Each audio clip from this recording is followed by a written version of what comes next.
तर एक बडबड गीत आहे, असावा सुंदर चॉकलेटचा बंगला. हे गाणं आपण टाळ्यांच्या तालावर म्हणणार आहोत. तयार आहात का तुम्ही?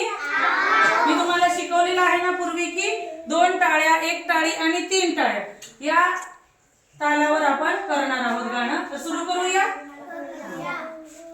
असावा